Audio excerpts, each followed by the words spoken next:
Well, we just heard from Mr. Kenny Chesney, and I have an amazing story about him here. Well, it's kind of about him. So a few years ago, he played at Bridgestone Arena, and there were, of course, a lot of people in the audience. Two of them weren't even sitting by each other. One was a boy, one was a girl. One was actually an Army captain. And they kind of spotted each other in the crowd, and they were kind of eyeing each other, and then they exchanged numbers from afar. She was using her hands to tell him, call me.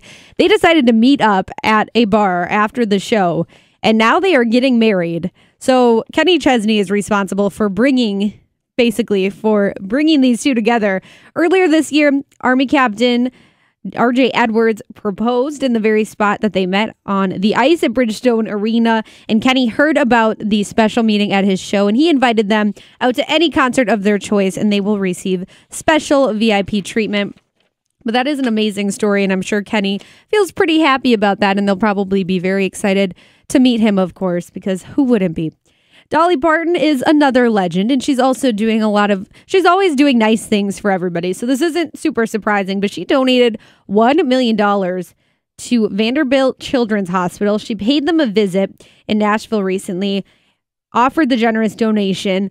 She had a niece who was diagnosed with leukemia as a child, and she was receiving treatment there for 4 years before she went into remission. So this was in honor of her, and she is just super grateful for that hospital, and she's always, again, doing things like that, so I'm not surprised, but that is sweet that it is in honor of her niece.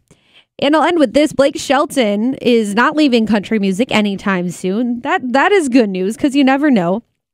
The voice coach just re-signed with his longtime record label, and it has them together for a very, very long time. He has been at that record label since his career started nearly 20 years ago, and the CEO of that record label says that the singer will basically end his career there too, although for privacy reasons, details of the new contract weren't revealed. But Shelton has continuously re-signed with his label. He did it again 8 years ago, and he's not going anywhere. He keeps cranking out the hits, and so good to know that he's going to stay happy at a record label. I feel like in country music there's a lot of shifting around, and so whatever they're doing, it's obviously working. So congratulations to Blake for that one.